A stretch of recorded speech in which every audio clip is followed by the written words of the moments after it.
चलिए second and very important part, vibration of air column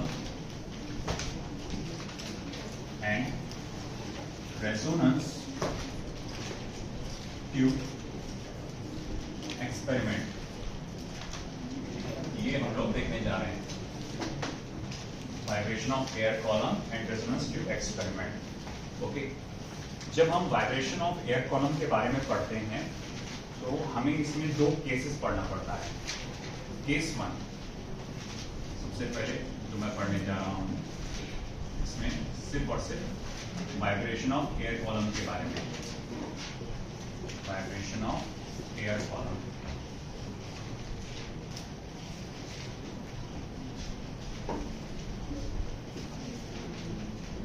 अब देखो बेटा, ये केस वन आएगा आपके सामने।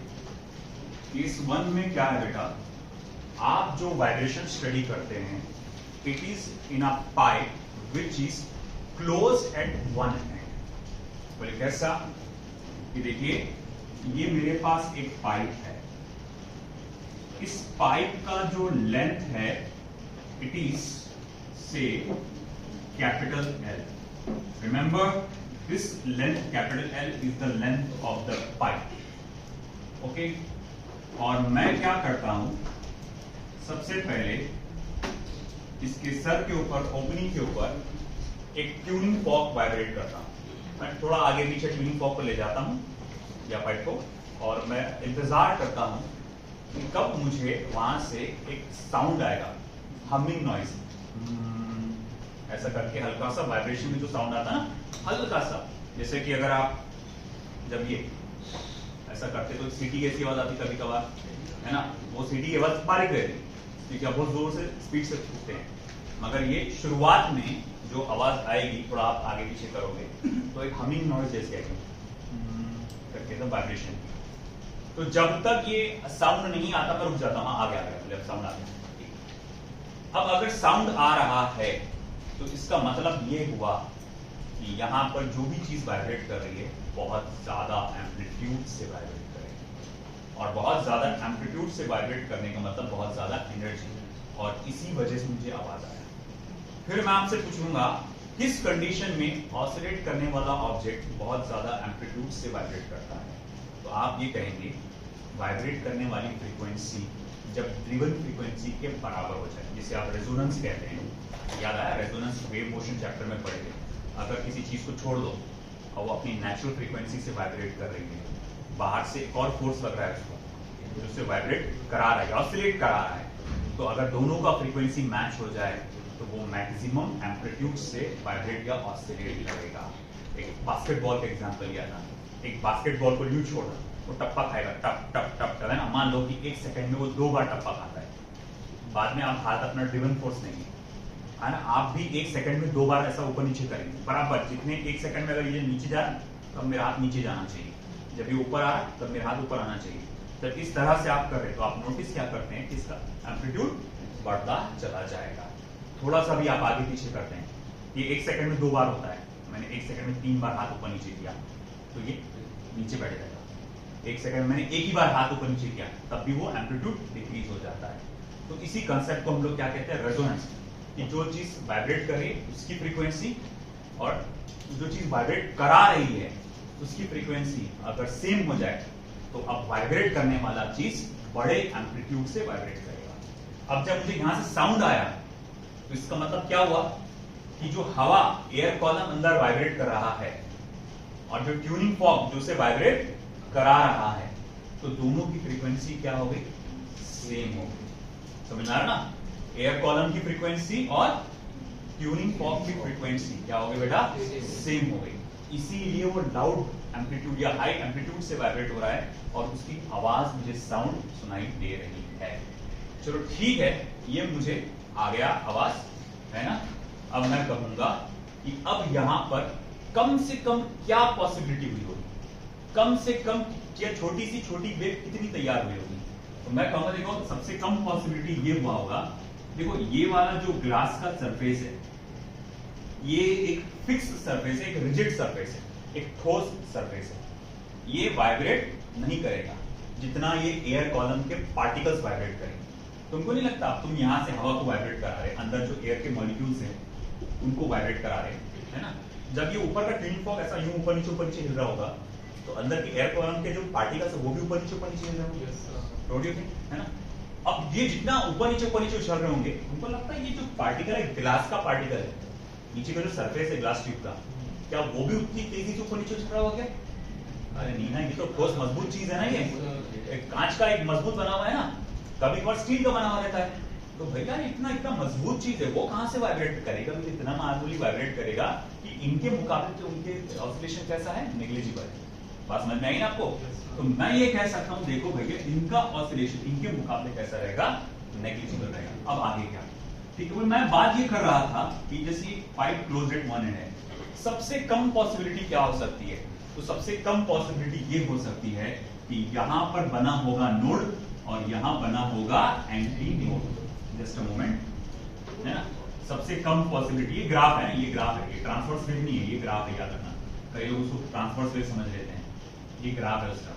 ये ग्राफ बता रहा है, जैसे ये ऐसा अपन बनाते हैं ग्राफ, मान लो एम्पलीट्यूड वर्सेस पोजीशन, तो ये ऐसा है ग्राफ बता रहे हैं। ये बताने के लिए ये बिल्कुल भी वाइब्रेट नहीं कर रहा, ये थोड़ा ज्यादा वाइब्रेट कर रहा है, ये और ये सबसे ज्यादा वाइब्रेट कर रहा है, ये बताने के लिए। अब इसी ग्राफ को मैंने ऐसा उल्टा करा तो ये अब ऐसा आ जाएगा, समझा ना? तो ये ग्राफ बता रहा है, ये बता रहा है कि ये वाला पार्टिकल बिल्कुल भी वाइब्रेट नहीं करेगा।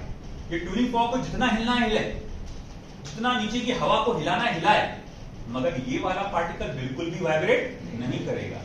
ये अगर ये बिल्कुल भी वाइब्रेट नहीं करेगा तो क्या फॉर्मेशन हुआ यहाँ पर, नोड। और जो ट्यूनिंग फॉर्क के मुंह के पास है ना, ये ओपनिंग पर जो पार्टिकल है वो सबसे ज्यादा वाइब्रेट करेगा, और अगर सबसे ज्यादा वाइब्रेट करेगा तो इसका एम्पलीट्यूड सबसे बड़ा होगा, तो इसीलिए यहां पर क्या बनेगा, एंटीनोड। आपको मालूम है जहां एम्पलीट्यूड सबसे बड़ा होता है वहां क्या होता है, एंटीनोड। तो सबसे कम पॉसिबिलिटी ये है, और इस मोड को कहा जाता है fundamental mode of vibration. Fundamental mode of vibration, बिल्कुल पहले की तरह, याद आया? फंडामेंटल मोड ऑफ वाइब्रेशन अपन ने स्ट्रिंग में भी पढ़े थे। अब ये बस क्या है, एयर कॉलम है, ठीक है? तो इसे मैं कहूंगा फंडामेंटल मोड ऑफ वाइब्रेशन। अच्छा ठीक है, यहां मैं देख रहा हूं कि यहां एक एंटीनोड तैयार हुआ है और यहां एक नोड तैयार हुआ है। मान लो ये जो वेव तैयार हुई है, इस वेव का वेवलेंथ है लैम्बडा। वेवलेंथ क्या है, लैम्बडा। तो मैं क्या यहां ऐसा लिख सकता हूं, L equals to lambda upon 4, L equals to lambda by 4 लिख सकता हूं ना मैं? अरे हाँ है ना? बोले सर ये कहां से आया, प्रॉपर्टीज ऑफ स्टेशनरी वेव, है ना? The distance between two adjacent node, है ना? दो नोड्स के बीच का डिस्टेंस लैम्बडा बाय 4, और एक नोड और उसके जस्ट बाजू वाला एंटीनोड, इसके बीच का डिस्टेंस लैम्बडा बाय 4, इसीलिए नोड और उसके जस्ट बाजू वाला एंटीनोड का डिस्टेंस आ गया लैम्बडा बाय 4। आया समझ में? तो बोले L equals to lambda by 4। इसका मतलब ये हुआ कि लैम्बडा बाय 4 या lambda is equals to 4L लिख सकता हूं मैं, लैम्बडा इक्वल्स टू 4L लिख सकता हूं मैं। आया ना, बोलो ठीक है? ठीक है। अब मैं कहूंगा ठीक है, इस फंडामेंटल मोड ऑफ वाइब्रेशन में फ्रीक्वेंसी का फॉर्मूला क्या आएगा? तो मैं बोलूंगा n इक्वल्स टू, देखो वैसे तो v बाय लैम्बडा होता है, relation between velocity, frequency and wavelength हम लोगों ने देखा है, n equals to v by lambda. अब यहाँ पर जो हम लोग स्पीड बोल रहे हैं, ये किसकी स्पीड की बात चल रही है, ये बताओ मुझे। ये जब आप स्टडी कर रहे हैं उसमें कौन सी कंडीशन, रेजोनेंस है ना? मैंने बोला था कि आप ऊपर नीचे करो, आवाज आएगी, जहां आवाज आएगी वहां रुक जाना, मतलब ये स्पीड किसकी हुई, साउंड की, है ना? अब स्पीड ऑफ वेव्स ना, और वेव्स बोले तो क्या क्रिएट कर रहे हैं, साउंड। तो मैं इसको v को क्या मान के चलूंगा, स्पीड ऑफ साउंड। तो यहाँ इतना मान के चलो v क्या है, स्पीड ऑफ साउंड है। तो ये स्पीड ऑफ साउंड हम लोग जानते हैं एयर में जनरली 330, कोई बोलता है 340 मीटर पर सेकंड होता है, 330 से लेकर 340 मीटर पर सेकंड इसकी वैल्यू होती है ना? तो इसकी जो वैल्यू होती है ऑलरेडी क्वेश्चन में गिवन होती है। तो पिछली बार जब ये वेलोसिटी था तो उसके लिए आपको एक अलग से फॉर्मूला डालना पड़ा था, √t/v। इस बार ये फॉर्मूला डालने की जरूरत नहीं है, आपको डायरेक्ट कोई ना कोई क्या मिल जाएगा, वैल्यू मिल जाएगा। तो मैं डायरेक्ट इतना ही लिखूंगा, n equals to v by lambda. और अब लैम्बडा की वैल्यू क्या है 4L है, तो इसीलिए हमारा फॉर्मूला क्या बनेगा V/4। अब ये जो फॉर्मूला आपको नजर आ रहा है बेटा, इसे कहते हैं द फंडामेंटल फ्रीक्वेंसी, या फिर इसे कहा जाता है फर्स्ट हार्मोनिक। इसे क्या कहा जाता है बेटा, फर्स्ट हार्मोनिक। फंडामेंटल फ्रीक्वेंसी या फिर क्या कहा जाएगा, फर्स्ट हार्मोनिक।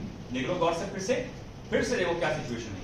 एक पाइप था, मैंने ट्यून फॉर्क उसके नीचे वाइब्रेट किया, मैंने लेंथ को एडजस्ट किया, मेरे को एक आवाज आई, मैं वहां रुक गया, है ना। मैंने ये सोचा कि देखो इस पाइप की लंबाई कितनी है L, तो वाइब्रेटिंग एयर कॉलम की लंबाई भी कितनी होगी LH होगी।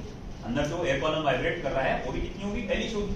मैंने ये अंदाजा लगाया कि देखो नीचे का बेस जो है वो रिजिड है, ठोस है, वो इतनी हल्की हवा से वो वाइब्रेट नहीं करेगा, तो ये तो वाइब्रेट नहीं करेगा, तो यहां क्या फॉर्म होगा नोड, और ये जगह खुली है, ओपन है, तो यहां पर क्या फॉर्म होगा एंटी नोड, है ना।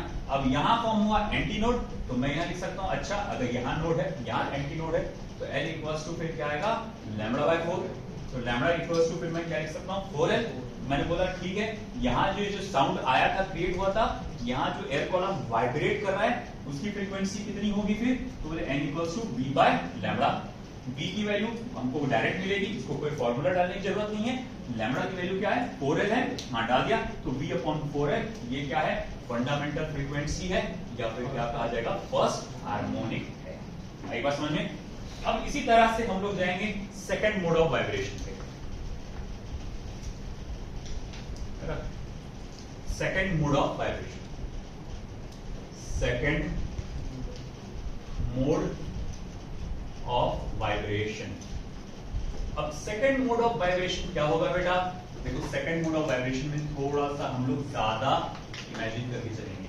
बोले वही वाला पाइप है ना, मान लो थोड़ा सा ज्यादा फ्रीक्वेंसी वाला ट्यूनिंग फॉर्क है और तुम उसको वाइब्रेट करने लगा रहे हो यहाँ पे, तो अब क्या पॉसिबिलिटी है, देखो ये तो एंड ओपन है, ओपन एंड पर तो क्या फॉर्म होगा एंटी नोड, यहाँ क्या फॉर्म होगा नोड, इतना तो पक्का ही है, बस इतनी पॉसिबिलिटी ज्यादा होगी इसके अंदर कि अब बीच में भी एक नोड तैयार हो जाएगा।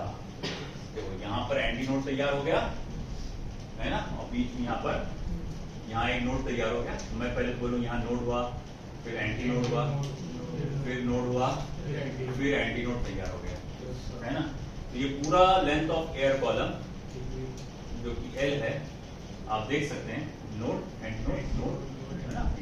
देखो ये एक λ/4 हुआ, ये एक λ/4 हुआ, और ये एक λ/4 हुआ, क्योंकि एक नोड और एक एंटी नोड के बीच का डिस्टेंस कितना होता है λ/4। तो ये एक λ/4, तो यहाँ पर L इज इक्वल टू क्या लिख सकता हूँ मैं 3 λ/4, मगर यहाँ सफिक्स में मैं 1 लगा रहा हूँ। क्यों लगा रहा हूँ, उतनी पाइप में आप थोड़ी वेव को आपने कम कर डाली, तब वेवलेंथ पहले से क्या हो गई होगी कम होगी। अरे भाई सिंपल सी बात है ना, ये अगर वेव को मैं पूरी बनाऊंगा इतनी बड़ी वेव बनेगी, तो इसकी वेवलेंथ यहाँ से लेकर यहाँ तक क्या आएगी। अब इस वेव को मैं पूरी बनाऊंगा तो सिर्फ यहीं तक क्या आएगी, वो इसकी वेवलेंथ क्या होगी उसके मुकाबले छोटी होगी। तो ये वेवलेंथ और ये वेवलेंथ थोड़ी सेम होगी, अलग अलग ही होगी ना, तो इसीलिए इसको 3λ1 करके डालते हैं। अच्छा अगर ऐसी बात है L इक्वल्स टू 3λ1/4, तो मैं यहाँ लिख सकता हूँ λ1 इज इक्वल्स टू 4L/3। अच्छा ठीक है, फिर N1 इज इक्वल्स टू फिर क्या हो जाएगा D/λ1, D म्हणजे स्पीड ऑफ साउंड। अब आगे क्या करना है अपने को, λ1 की वैल्यू डालेंगे जो कि क्या है 4L/3, 3 जाएगा ऊपर, N1 is equals to 3 multiply by V/4L। अच्छा V/4L क्या है बेटा, वो तो फंडामेंटल फ्रीक्वेंसी है। देखो N1 इज इक्वल्स टू क्या लिखेंगे आप Dn, N1 इक्वल्स टू क्या लिखेंगे आप Dn। अब मेरा आपसे ये सवाल बेटा, आप मुझे ये बताइए कि कौन सा हार्मोनिक होगा, थर्ड हार्मोनिक। लास्ट टाइम याद है मैंने बोला हार्मोनिक क्या रहता, फंडामेंटल फ्रीक्वेंसी का ये कितवा मल्टीपल है, फंडामेंटल फ्रीक्वेंसी का कितना मल्टीपल है थर्ड। इसीलिए ये जो सेकंड मोड ऑफ वाइब्रेशन है ये थर्ड हार्मोनिक है। माना कि ये थर्ड हार्मोनिक है, मगर ओवरटोन कौन सा है? First overtone. बोले फर्स्ट ओवरटोन क्यों? क्योंकि ये फंडामेंटल फ्रीक्वेंसी के बाद का पहला फ्रीक्वेंसी है। समझ में? फंडामेंटल फ्रीक्वेंसी के बाद का पहला फ्रीक्वेंसी। थर्ड आएगा third mode of vibration. Third mode of vibration. Third mode of vibration. अब थर्ड मोड ऑफ वाइब्रेशन में क्या हुआ? कहानी क्या है भाई थर्ड मोड ऑफ वाइब्रेशन? फिर से ट्यूनिंग फॉर्क लिया आपने, इसके सर के ऊपर वाइब्रेट करने पे मजबूर किए, मगर इस बार जो ट्यूनिंग फॉर्क बहुत ज्यादा फ्रीक्वेंसी का है। तो बोले अब क्या होगा? अब मैं बोलूंगा देख भाई, यहाँ तो पक्के में मोड बनेगा क्योंकि क्लोज एंड है, ये ओपन एंड है तो यहाँ तो एंटी नोड बनेगा, है ना। लीस्ट पॉसिबल क्या था कि बीच में एक भी नोड नहीं था। सेकंड पॉसिबिलिटी क्या आई थी कि बीच में कम से कम एक नोड होगा। अब थर्ड पॉसिबिलिटी क्या आएगी? बीच में दो नोड होंगे। अब बीच में दो नोड होंगे तो कैसे?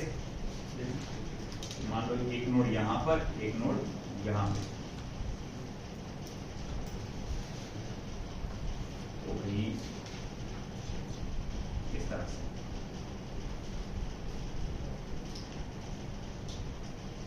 कम ये इस तरह से पॉसिबिलिटी होती है ना। हम ये देखेंगे ये वाला हिस्सा वाइब्रेट कर, बिल्कुल वाइब्रेट नहीं कर रहा, यहाँ एंटी नोड हो गया, यहाँ नोड, फिर एंटी नोड, फिर नोड, फिर एंटी नोड, है ना। इस तरह से फॉर्मेशन हो गया। अब अगर मैं यहाँ थ्रू आउट देखूंगा देन एल, अब मुझे बताओ यहाँ पर एल की वैल्यू क्या रहेगी? वहां पर लैम्डा बाय 4 थी, यहाँ 3 लैम्डा 1 बाय 4 थी, अब यहाँ क्या रहेगी? बोलो। चार्ज? सॉरी नहीं, ये कितना है? Lambda by 4, lambda by 4, lambda by 4, lambda by 4, lambda by 4, कितने हो गए? 5। 1 lambda by 4, 2 lambda by 4, 3 lambda by 4, 4 lambda by 4, 5 lambda by 4। समझा ना? 5 लैम्डा बाय 4, 5 लैम्डा बाय 4, तो 5 लैम्डा बाय 4। तो फिर मैं यहाँ लिखूंगा therefore lambda 2 is equals to 4L by 5, है ना। फिर मैं लिखूंगा N2 is equals to V upon lambda 2, तो V अपॉन 4L अपॉन 5, 5 चला जाएगा ऊपर, 5 multiply by V upon 4L, यानी कि N2 is equals to 5 multiply by N। अच्छा ये फिर कितना हार्मोनिक हो गया? बोलो बोलो बोलो, कितना हार्मोनिक? 5th हार्मोनिक, है ना, और सेकंड ओवर टोन। तो पता ये चला कि ये 5th हार्मोनिक है और सेकंड ओवर टोन है। फिर उसके बाद चौथा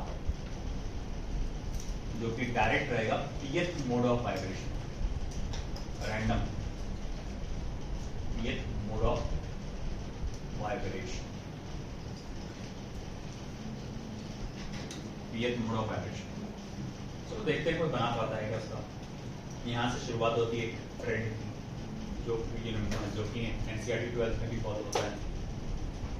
ऑड नंबर का फॉर्मूला क्या रहेगा, इवन नंबर का फॉर्मूला क्या रहेगा। एक बात तो समझ में आ रही है, हर बार V अपॉन 4L का यहाँ पर ऑड मल्टीपल आ रहा है। V upon 4L multiply by 1, V upon 4L multiply by 3, V upon 4L multiply by 5। ना फर्स्ट हार्मोनिक में क्या था? Just 1 multiply by V upon 4L। Second harmonic में क्या, सेकंड मोड ऑफ वाइब्रेशन में क्या था? V upon 4L multiply by 3। Third mode of vibration में क्या आया था? V upon 4L multiply by 5। अब बोलो भैया, अगर मैं रैंडमली बोलता हूँ कोई pth मोड ऑफ वाइब्रेशन, थोड़ा सा चुप गया, थोड़ा सा correct, 2n minus 1, 2n plus 1 भी है फॉर्मूला, मगर 2n प्लस 1 3 से शुरू होता है, ट्वाइस n माइनस 1 जो है वो चालू होता है 1 से। देखो अगर मैं बोलूं pth मोड ऑफ वाइब्रेशन तो पहले तो उसको मैं सिंबलाइज इस तरह से करूंगा, है ना, क्योंकि सेकंड मोड ऑफ वाइब्रेशन को मैंने n1 लिखा, थर्ड मोड ऑफ वाइब्रेशन को मैंने n2 लिखा। अब जाहिर बात है अगर फोर्थ मोड ऑफ वाइब्रेशन आएगा तो उसको क्या लिखूंगा n3, क्योंकि जो सफिक्स लगता है 1 2 ये ओवरटोन बताता है, ये जो सफिक्स लगता है n के साथ वो क्या बताता है, ओवरटोन। तो मैं बोल रहा हूं कि भैया मैं बात कर रहा हूं pth मोड ऑफ वाइब्रेशन की, इसको आप क्या लिखेंगे p-1। अब इसके आगे क्या, तो बोले मैं बोलूंगा यहां अब आएगा 2p-1 मल्टीप्लाई बाय v/4। अरे बोले ये ऐसा क्यों, 2p-1 v/4 आप देखो डाल के देखो, first mode of vibration p की वैल्यू 1 डाल के देखो, है ना, p की वैल्यू 1 डाल के देखो, 2 1 2 2 - 1 1 1 मल्टीप्लाई बाय 4 आया ना, 1 multiply by 4। Second mode of vibration p की वैल्यू 2 डाल के देखो, 2 2 4 4 - 1 3 3 मल्टीप्लाई बाय 4 v/4 p की वैल्यू 3 डाल के देखो, थर्ड मोड ऑफ वाइब्रेशन का, तो 2 3 6 6 - 1 5 5 into v/4। ये बल्कि ये याद रखो, ये जो है ना ट्वाइस n - 1 ये ऑड नंबर का फॉर्मूला है, ट्वाइस n - 1 ऑड नंबर का फॉर्मूला है। अगर n की वैल्यू तुम 1 से डालते जाओगे अगर, तो ये वैल्यू 1 3 5 7 ऐसी आएगी। और अगर ट्वाइस n + 1 देखिए ये भी ऑड नंबर का फॉर्मूला है, मगर ये 3 से स्टार्ट होगा, n की वैल्यू 1 डालो 3 होगा, n की वैल्यू 2 डालो 5 होता है, ऐसा ये याद रखना। ये इवन नंबर का ऑड नंबर का फॉर्मूला, ये भी ऑड का, ये स्टार्टिंग फ्रॉम 1 ये स्टार्टिंग फ्रॉम 3। तो भैया इस तरह से आ गया मेरे पास pth मोड ऑफ वाइब्रेशन का फॉर्मूला, है ना। अब अगर मैं आपसे कहूं qth ओवरटोन का फॉर्मूला क्या आएगा, फिर बताइए। qth ओवरटोन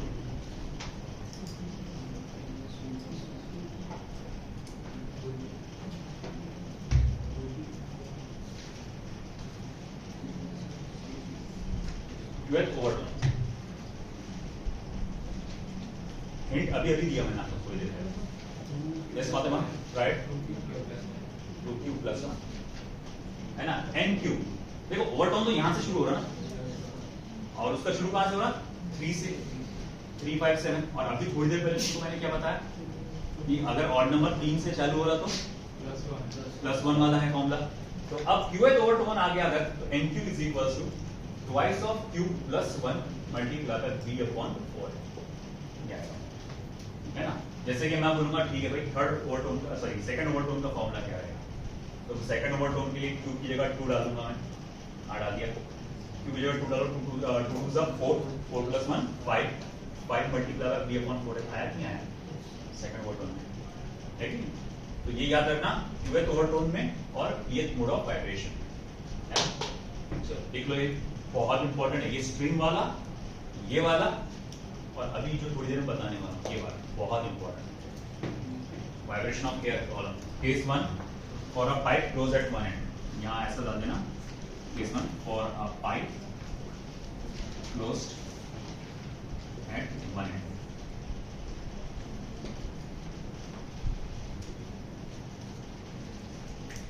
बेसिक में रफ में लिखा दिया तुमको, नोट्स में पूरा डिटेल में दिया हुआ है कैसे लिखना है।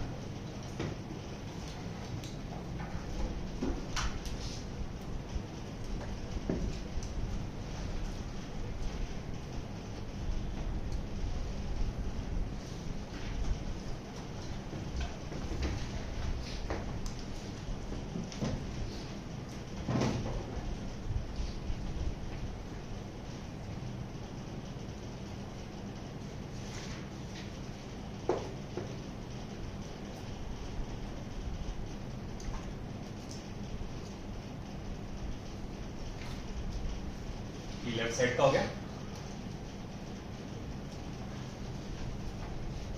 अच्छा एक चीज मैं आपको बोलूंगा, अक्सर ये क्वेश्चन ऐसा पूछा जाता है बोर्ड एग्जाम में, prove that only odd harmonics are present in vibration of air column in a pipe closed at one. Question क्या था, प्रूव दैट, क्वेश्चन क्या था, prove that only odd harmonics are present of vibration of air column in a pipe closed at one end। इस state board का question बनता है ना। उसका प्रूफ कैसे आएगा, जो अभी आपने डेरिवेशन किए पूरा आप देख सकते हैं यहाँ फर्स्ट हार्मोनिक था, थर्ड हार्मोनिक था, फिफ्थ हार्मोनिक था, तो सारे के सारे हार्मोनिक कैसे आ रहे? ऑड। तो यही उसका प्रूफ भी है। यहाँ लिख दो, यहाँ लगे दो, only odd harmonics are present. ठीक है ना? ये आपको नीट के अंदर स्टेटमेंट करेक्ट है कि नहीं है वो भी चीज के लिए भी पूछ सकता है। Which of the following statement is correct and wrong? उस फॉर्म में भी ये पूछा जा सकता है, तो वेरी इंपॉर्टेंट है।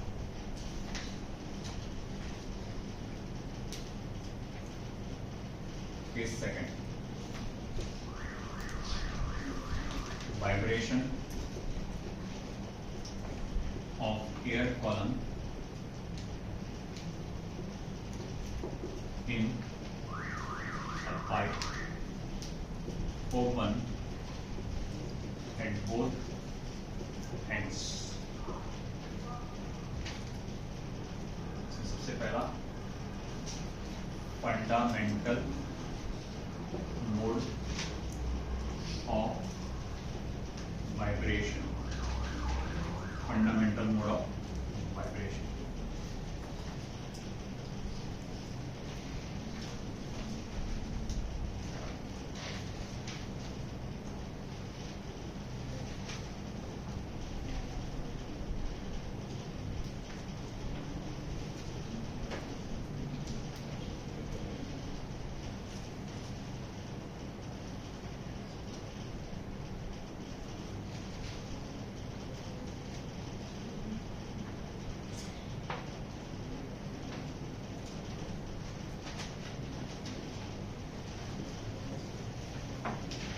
एक पाइप है इस बार जो दोनों एंड से ओपन होगा। ठीक है, एक्चुअल मालूम आप किस चीज के बारे में पढ़ रहे हैं? आप बांसुरी के बारे में पढ़ रहे हैं। एक बांसुरी है जो आपने देखा होगा, आप जो बजाते होंगे ऐसा, जो दोनों एंड से ओपन रहता, एक यहाँ से और एक सामने से, और एक ऐसे ही करती है ना, वो एक ही एंड से ओपन रहती है। तो जो एक एंड से ओपन थी इस तरह से आप जो बताते हैं वो हो चुका।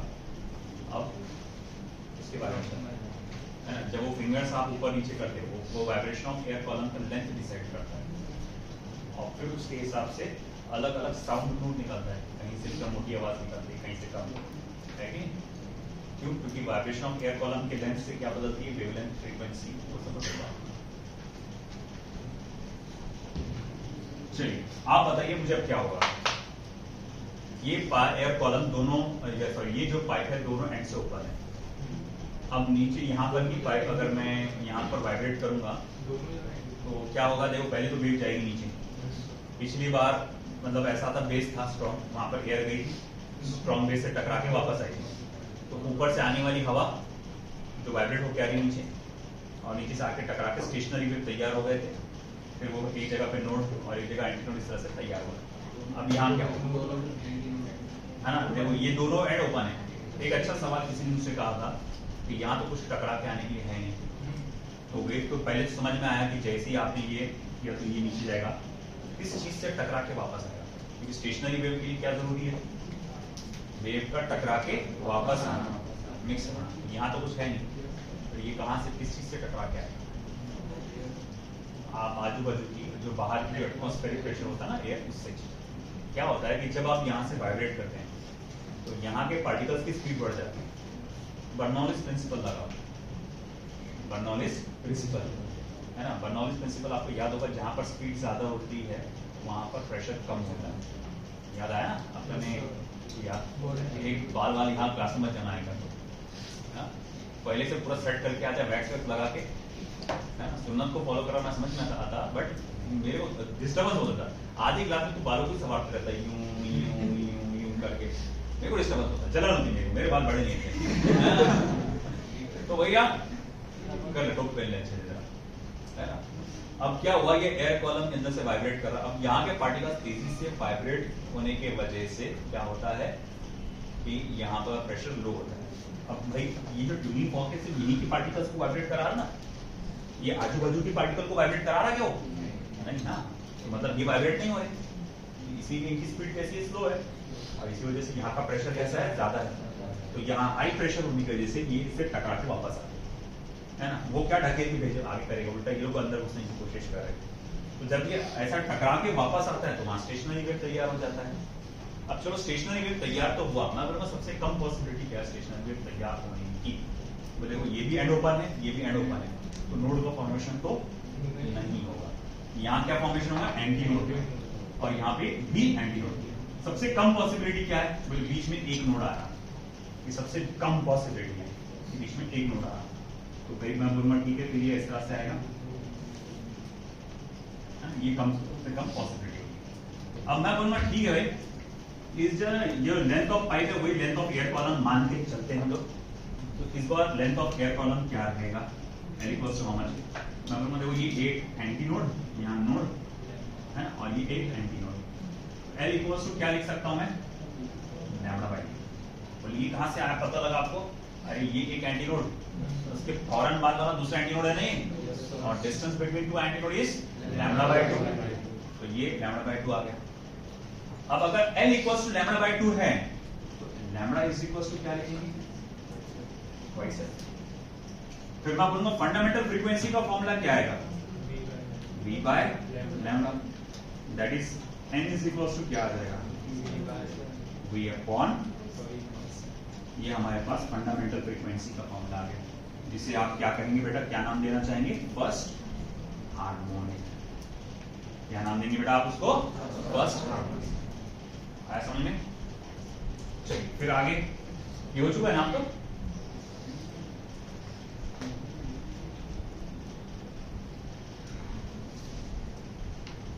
Second mode of vibration, second mode of vibration, second mode of vibration, second mode of vibration. मैंने दूसरा ट्यूनिंग फॉर्क लाया, थोड़ा ज्यादा फ्रीक्वेंसी वाला, उसके सर के ऊपर मैंने वाइब्रेट करने पे उसको मजबूर किया, अंदर की हवा वाइब्रेट होना चालू हो गई। मैंने बोला देखो ये एंड और ये एंड ओपन था, तो वहां पर यकीनन क्या बनेगा, anti node.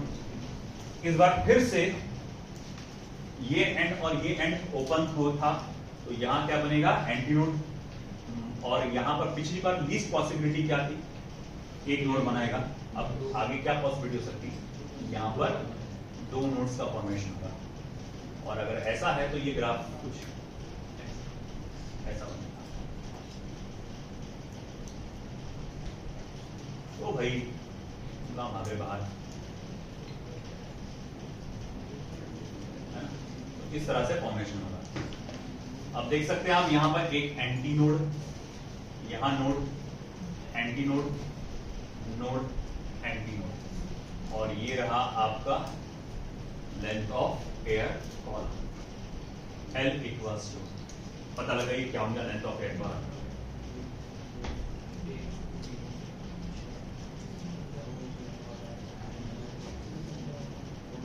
Lambda by two, lambda by two, only lambda, lambda by two plus lambda by two lambda, यानी इसमें लिख सकते हैं लैम्डा 1, तो लैम्डा 1 है ना, therefore lambda 1 is equals to twice है।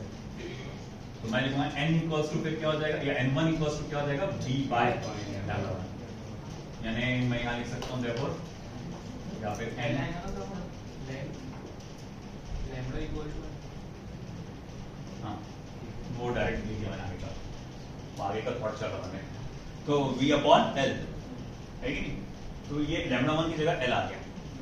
अब आप बोलेंगे सर थोड़ा मजा नहीं आ रहा मेरे को, अगर n के फॉर्म में लिखना रहा तो कैसा, n के फॉर्म में तो 2 से मल्टीप्लाई डिवाइड करो, तो मैं यहाँ लिखूंगा देखो n1 is equals to 2 multiply by v upon twice l।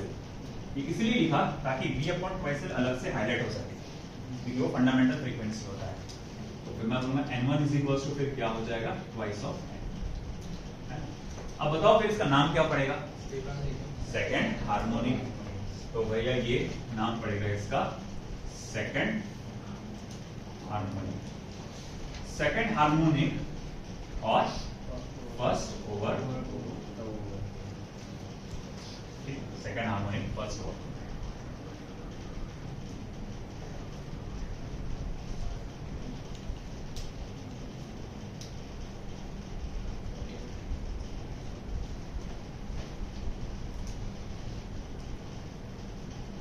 फिर आई बारी तीसरे, थर्ड मोड ऑफ वाइब्रेशन। ये पाइप है which is open at both the ends. आपने हैवी और ज्यादा फ्रिक्वेंसी वाला ट्यूनिंग फॉर्क वाइब्रेट किया, यहाँ साउंड आने तक के, साउंड आ गई, मैं रुक गया वहां पे, तो मैंने बोला कि अब देखो यहाँ पर रेजोनेंस क्रिएट हो चुका है स्टेशनरी वेव की वजह से। अब आगे क्या होगा, यहाँ पर क्या पॉसिबिलिटी होगी, अब यहाँ पर 3 नोड्स का फॉर्मेशन होगा।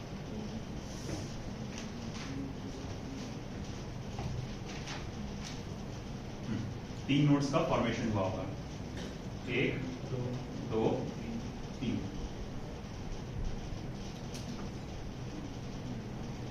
है ना, इस तरह से anti node, node, anti node, node, anti node, node, anti node. और ये रहा लेंथ ऑफ एयर कॉलम। क्या रहेगा, 2 लैम्बडा, जल्दबाजी, 3 लैम्बडा बाय 2, 1 2 3। देखो ना, एंटी नोड और एंटी नोड के बीच का डिस्टेंस क्या था, lambda by 2, 1 lambda by 2, 2 lambda by 2, 3 lambda by 2, जो हो जाएगा 3 लैम्बडा बाय 2। फिर अगर ऐसी बात है तो मैं यहाँ लिख सकता हूँ therefore lambda 2 is equals to 12 upon 3। मैं बोलूँगा ठीक है, n2 is equals to b upon lambda 2, b upon twice L upon 3 चला जाएगा ऊपर, 3 multiply by b upon twice L.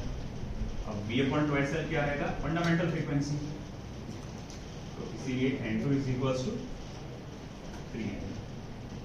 अब इसे मैं नाम दूंगा थर्ड हार्मोनिक, और ये आएगा आपका second over tone,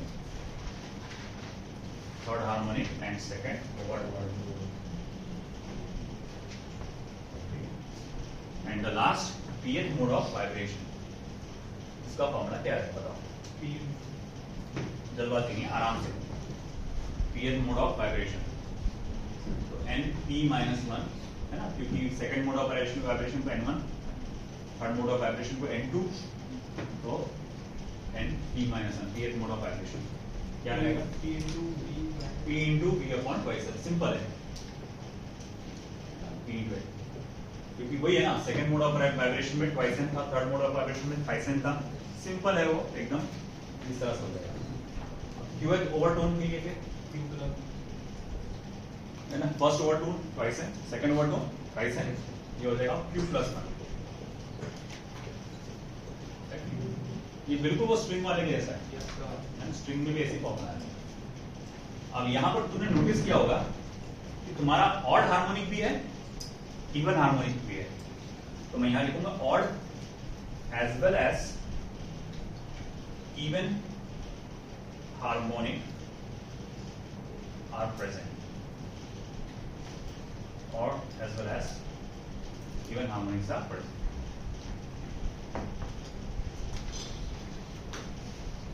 Or as well as even harmonics are present.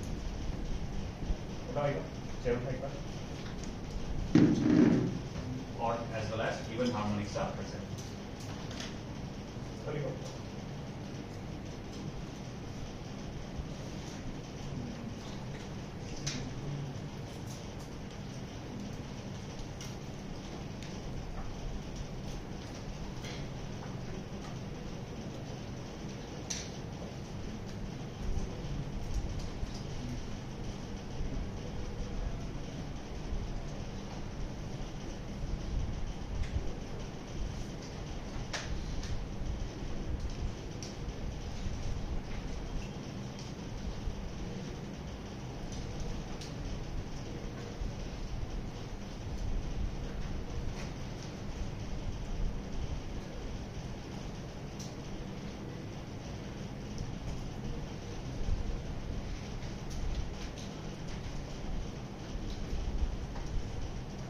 हुआ कि लेफ्ट साइड का हो गया।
ठीक है, अब एक कंसेप्ट है एंड करेक्शन का।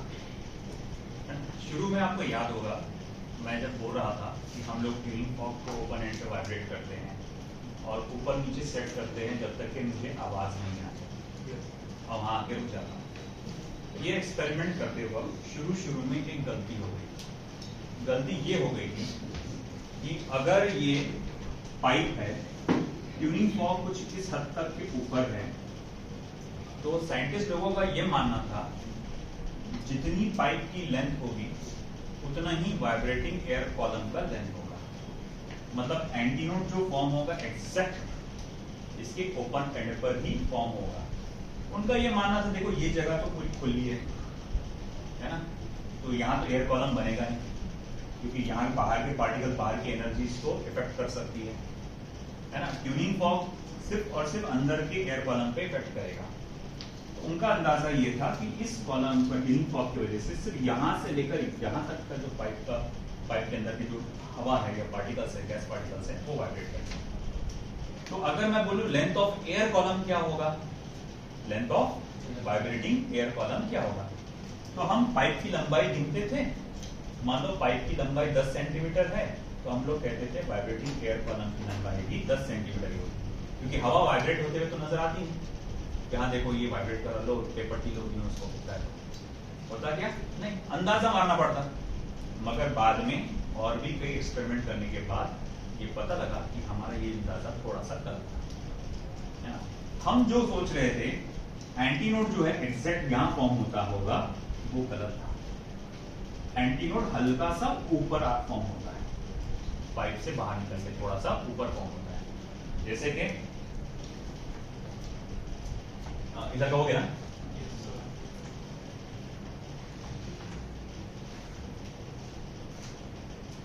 जैसे कि for a pipe closed eight 1 end, for a pipe closed eight 1 end, अगर मैं इसकी बात करता हूं तो ये इस तरह से पाइप रहेगा।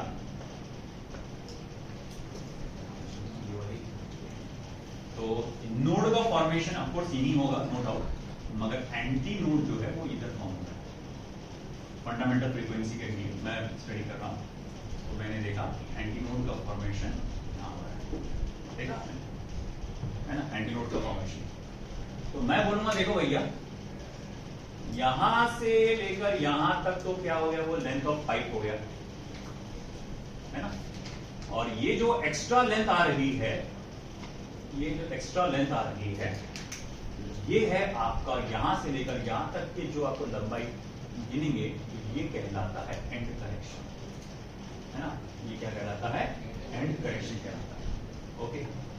अब ऐसा है, मैं फिर यहां लिखूंगा now vibrating length of air column, vibrating length of air column. फिर एयर कॉलम का वाइब्रेटिंग लेंथ क्या हुआ, तो बोले फिर vibrating length of air column L equals to हो जाएगा कैपिटल L प्लस E, मतलब पाइप की लंबाई भी जोड़ो प्लस वो जो तुमने बोला इतना एंड करेक्शन है, इतना तुमने वैल्यू गलत कैलकुलेट करे थे, इतना करेक्ट करना पड़ेगा, इसको और इसको जोड़, तो अब ये हो जाएगा vibrating length of air column L plus E।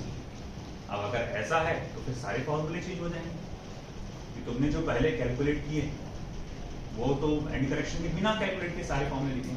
जैसे फंडामेंटल फ्रीक्वेंसी का फॉर्मूला, फंडामेंटल फ्रीक्वेंसी का फॉर्मूला क्या था वो, n equals to v upon 4 capital L था बस। अब इसको लिखना पड़ेगा v अपॉन 4 स्मॉल l, जो कि क्या होगा एक्चुअल लिखने पे 4 कैपिटल L प्लस ये हो जाएगा फंडामेंटल फ्रीक्वेंसी का फॉर्मूला। फिर उसके बाद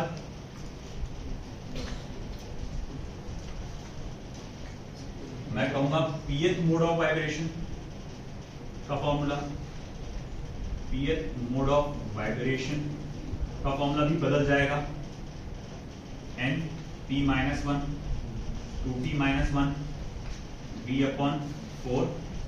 अब आपको क्या लिखना पड़ेगा L प्लस E। फिर qth ओवरटोन का फॉर्मूला ये भी बदल जाएगा, nq is equal to q plus 1 v upon 4 आपका L plus v upon 4 L plus. आया समझ में? डायरेक्ट कैसे बना सकते है ना, क्योंकि कई सारे प्रॉब्लम विदाउट एंड करेक्शन के आते हैं ना, ज्यादातर आपको जो प्रॉब्लम्स आते हैं वो विदाउट एंड करेक्शन के, क्योंकि ये एंड करेक्शन हुआ मगर ये मामूली सा है, थोड़ा सा ही है, तो भैया ये ना। अब जैसे कि आपने for a pipe open at one close at one at देखे, अब इसी तरह से आएगा for a pipe open at both ends.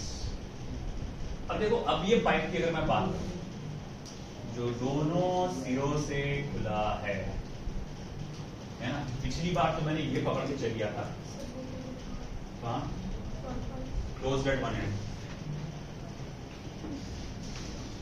मैंने आपके विवेक पे छोड़ दिया था, for a pipe open at both the ends.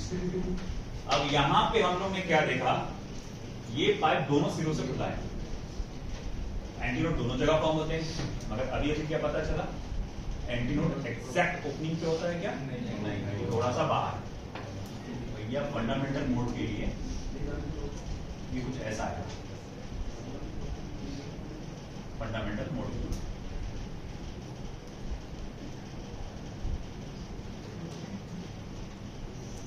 ये ऐसा है फंडामेंटल मोड के।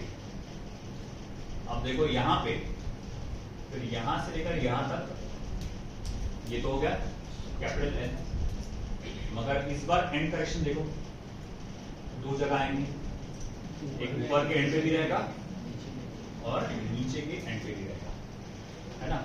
फिर अब ये सारी चीजों को रिपीट करेंगे अगर पर, now vibrating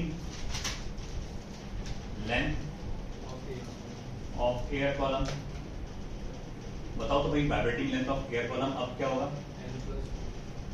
small l is equal to L plus 2E, है ना, क्योंकि दो एंड है तो दोनों जगह एंड करेक्शन आएगा, L प्लस 2E। फिर मैं बोलूंगा ठीक है pth मोड ऑफ वाइब्रेशन,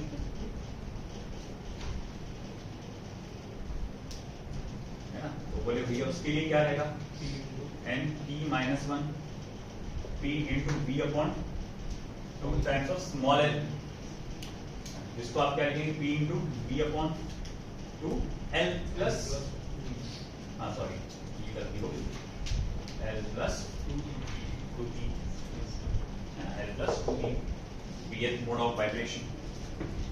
फिर उसके बाद मैं बोलूंगा अगर qth ओवरटोन, इसका फॉर्मूला क्या रहेगा?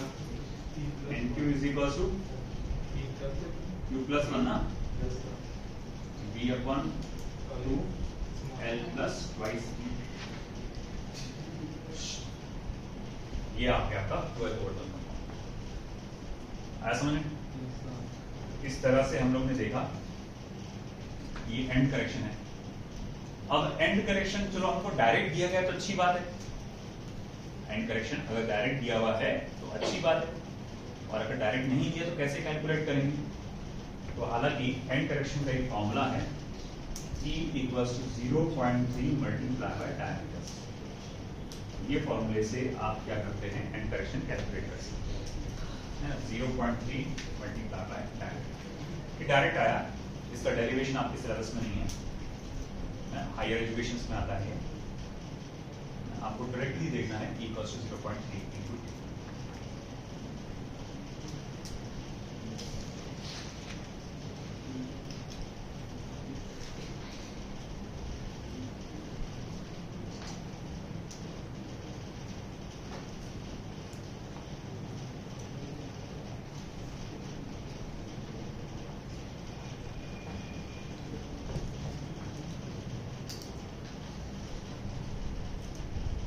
हुआ? लेफ्ट साइड का हो चुका होगा।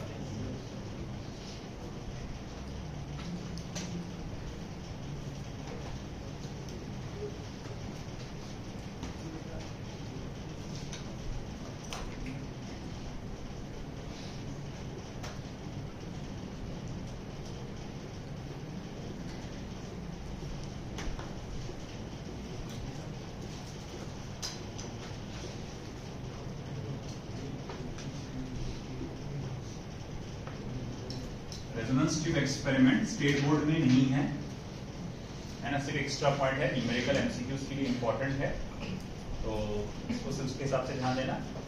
नोट्स में दिया हुआ है डिटेल में, डायग्राम बहुत कॉम्प्लिकेटेड दिया हुआ है, उसको बनाने की जरूरत नहीं है आपको। मैं आपको बेसिक वाला डायग्राम बता रहा हूँ जो हमारे काम में आ जाएगा।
हुआ बेटा? बीच का पार्ट हो गया?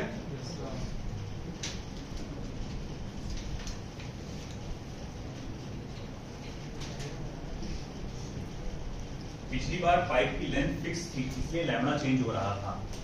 इस एक्सपेरिमेंट में एल चेंज होगा, इसी कारण से लैम्डा की वैल्यू चेंज नहीं होगी। कैसे? पिछली बार देखो फर्स्ट में फंडामेंटल मोड ऑफ वाइब्रेशन में आपने लैम्डा लिखा था, सेकंड मोड ऑफ वाइब्रेशन में आपने लैम्डा 1 लिखा था, थर्ड मोड ऑफ वाइब्रेशन में आपने लैम्डा 2 लिखा था। मगर यहाँ पर आप इस बार एल चेंज कर रहे हो, तो इस बार लैम्डा को लैम्डा 1, लैम्डा 2, लैम्डा 3 ऐसा बनाने की जरूरत नहीं पड़ेगी। हो गया? Resonance tube experiment new syllabus NCERT में ये एक्सपेरिमेंटल स्किल्स में आता है। आपको आप प्रैक्टिकल एग्जाम में ये एक्सपेरिमेंट परफॉर्म करना रहता है। इसमें जनरली एक ही एक्सपेरिमेंट होता है, कैलकुलेट करने का ऑलमोस्ट 70-80% जो तरीका है वो सेम होता है, मामूली सा आरटी में फेरबदल होता है और इस हिसाब से दो अलग अलग यहाँ पर इवेल्युएशन होते हैं। ये रेजोनेंस ट्यूब एक्सपेरिमेंट पहले तो एंड करेक्शन मालूम करने के लिए होता है कि किसी भी पाइप में एंड करेक्शन क्या है। मान लो तुम्हारे को डायमीटर वाला फॉर्मूला तो मालूम है, मगर किसी कारण से तुम डायमीटर कैलकुलेट नहीं कर पा रहे या तुम्हारे को डायमीटर वाला फॉर्मूला मालूम ही नहीं है और तुमको एंड करेक्शन निकालने के लिए कहा गया। ये एक एक्सपेरिमेंट है जिसकी मदद से आप एंड करेक्शन कैलकुलेट कर सकते हो। दूसरा इंपॉर्टेंट चीज, साउंड। साउंड को जाते हुए देख सकते हो क्या? अरे वो जा रही साउंड देख सकते क्या? जब वो चीज दिखाई नहीं देती तो उसकी स्पीड कैसे मालूम करें? तो स्पीड ऑफ साउंड हम लोग कैसे, जो आज बोलते हैं 330 मीटर पर सेकंड, 340 मीटर पर सेकंड, वो कैसे पता चला? किसी एक्सपेरिमेंट की मदद से पता चला।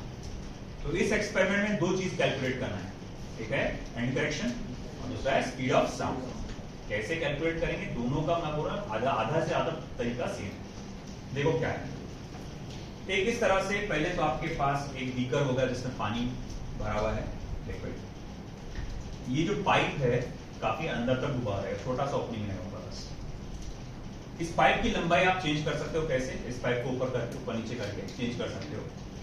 आप ट्यूनिंग फॉर्क एग्जैक्ट उसके सर के ऊपर वाइब्रेट करेंगे। अब सिचुएशन क्या होगी?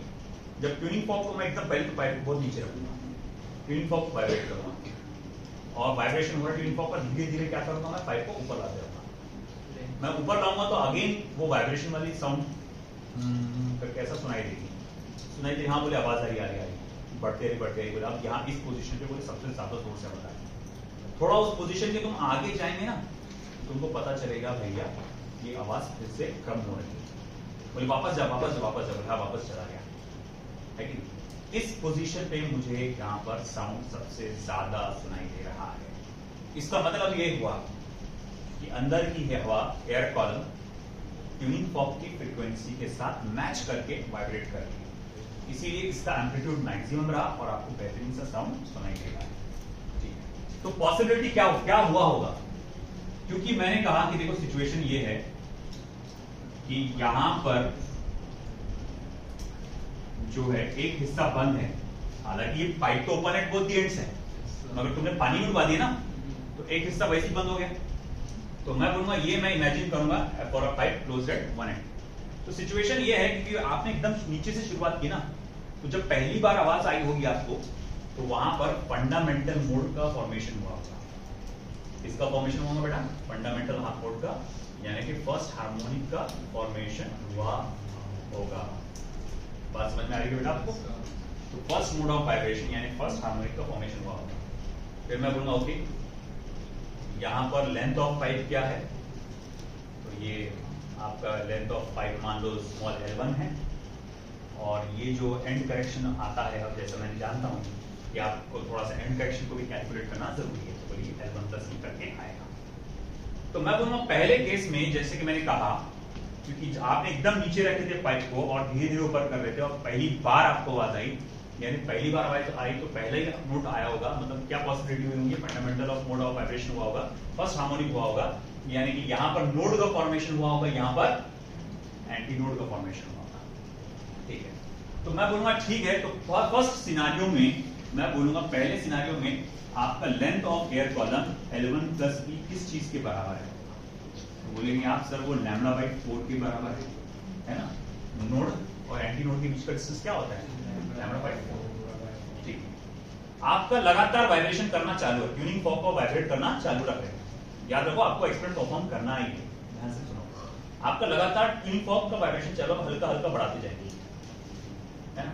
जैसे जैसे आप बढ़ाते जाएंगे ना तो आवाज कम होती जाएगी, वो जो आ रही थी वो आवाज कम हो जाएगी, कम हो गई पूरी गायब हो गई, थोड़ा थोड़ा आवाज बोले वापस से आवाज आ रही, अब बढ़ रही बोले अरे यहाँ पर सबसे ज्यादा आवाज आ रही, यहाँ पर इस सेकंड पोजीशन पे सबसे ज्यादा आवाज आ रही। अब इसके ऊपर थोड़ा सा भी जा रहा तो आवाज कम हो जाएगी। मतलब मुझे ये सेकंड पॉइंट मिल गया है ना, या सेकंड वाइब्रेटिंग लेंथ मिल गई। इस बार मुझे सेकंड मतलब इस बार क्या हुआ होगा, क्योंकि आपने लंबाई को थोड़ी सी बढ़ा दी है पाइप की, तो देखो पाइप की लंबाई थोड़ी सी पहले के मुकाबले बढ़ गई।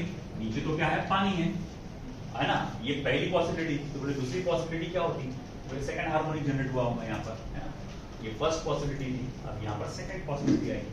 तो सेकंड पॉसिबिलिटी में क्या हुआ होगा, तो यहाँ पर बीच में एक नोड का फॉर्मेशन हुआ होगा, थोड़ा ऊपर आएगा ना नोड का फॉर्मेशन,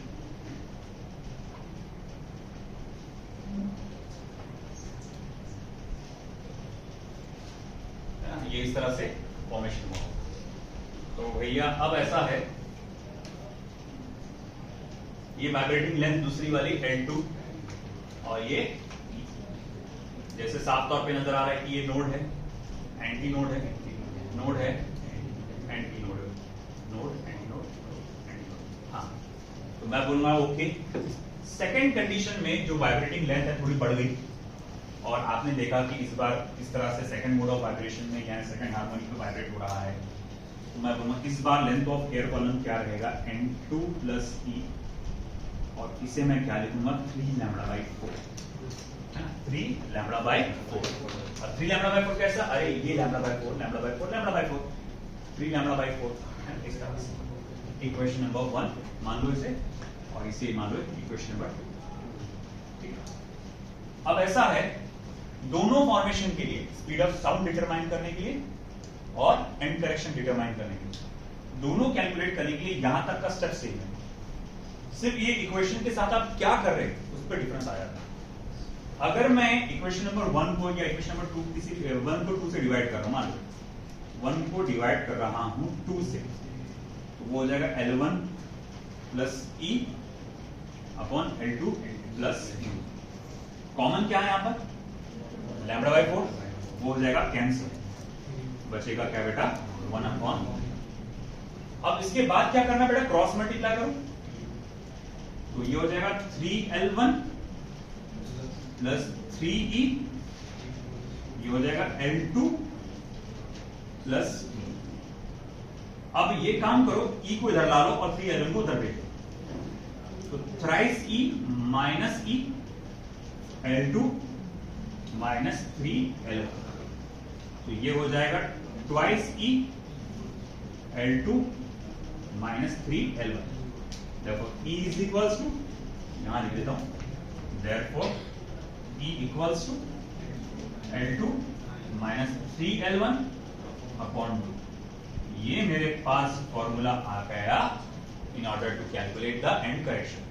जो मेरे पास जो पहला आया था रेजोनेटिंग लेंथ, है ना, पहला आया था, पहली बार आवाज आई थी, तो उसका लेंथ क्या था L1, जब दूसरी बार आवाज आई तो लेंथ L2। इस फॉर्मूले में मैं वो वैल्यू डालूंगा और मुझे क्या पता चल जाएगा, एंड करेक्शन पता चल जाएगा। अब सवाल उठता है कि सर आपने पता लगाया था कि आप स्पीड ऑफ साउंड भी कैलकुलेट कर सकते हैं, तो वो कैसे कर सकते हैं, वेरी इजी। अब सेकंड पार्ट जो है, determination of speed of sound, determination of speed of sound, determination of speed of sound. देखो इसके लिए मैं क्या करूंगा, इक्वेशन नंबर 1 में से इक्वेशन नंबर 2 को माइनस कर दूंगा, equation number 1 minus equation number 2, L1 plus E minus L2 plus E is equal to λ/4 minus 3 λ/4, sorry 2 में से 1 करना चाहिए, 3 हाँ 2 में से 1 नॉट 1 में से 2 में से L2 plus E minus L1 plus E, फिर ये 3 λ/4 माइनस λ/4, है ना। इक्वेशन 2 में से इक्वेशन नंबर 1 को माइनस करो। अब क्या होगा बेटा, ये प्लस E, ये माइनस साइन अंदर घुसेगा तो ये माइनस E कर देगा, उसको कैंसिल कर देगा, बचेगा सिर्फ क्या यहाँ पर L2 माइनस L, और ये क्या बचेगा 3 लैम्डा माइनस लैम्डा क्या हो जाएगा 2 लैम्डा, 2 1 2 2 सा, तो मैं यहाँ लिख सकता lambda upon 2 is equal to L2 minus L1। Lambda को उधर ट्रांसफर करो, lambda equal to 2 into L2 minus L1। अब लैम्बडा क्या होता है? अरे यार वो तो V बाय एन होता है ना, wavelength V by n. V is equal to, फिर मैं क्या लिख सकता, लैम्बडा की जगह क्या लिख सकते हैं आप फिर? V by n to L2 minus L1, n को उधर भेजो, therefore V is equal to बेटा क्या हो जाएगा? 2n L2 minus L1। हमारे पास ये फॉर्मूला आ गया स्पीड ऑफ साउंड डिटरमाइन करेगा। आप सिंपली क्या करो, जिस ट्यूनिंग फॉर्क का आप इस्तेमाल करिए, बोले तो किसकी फ्रीक्वेंसी है? वाइब्रेटिंग एयर कॉलम की फ्रीक्वेंसी है। मगर हम जानते हैं कि वाइब्रेटिंग एयर कॉलम की फ्रीक्वेंसी किसके बराबर होती है? उसको टच करो। वाइब्रेटिंग एयर कॉलम की फ्रीक्वेंसी किसके बराबर होती है? वाइब्रेटिंग एयर कॉलम की फ्रीक्वेंसी किसके बराबर होती है? ट्यूनिंग फॉर्क की फ्रीक्वेंसी। रेजोनेंस हो रहा है ना यहाँ पे, आवाज क्यों आई? क्योंकि रेजोनेंस हुआ। अब रेजोनेंस हुआ इसका मतलब जो ट्यूनिंग फॉर्क की फ्रीक्वेंसी वही वाइब्रेटिंग एयर कॉलम की फ्रीक्वेंसी। तो बोले यार आप जो ट्यूनिंग फॉर्क इस्तेमाल कर रहे हो उसका फ्रीक्वेंसी तो हमें मालूम है n है। पहली बार आवाज जब आई थी तो रेजोनेटिंग लेंथ क्या था? L1। दूसरी बार जब आई थी L2। इस फॉर्मूले में डालो, आपको क्या मिल जाएगा? Speed of sound. आया समझ में? तो ये था हमारा second part, resonance tube experiment, vibration of air.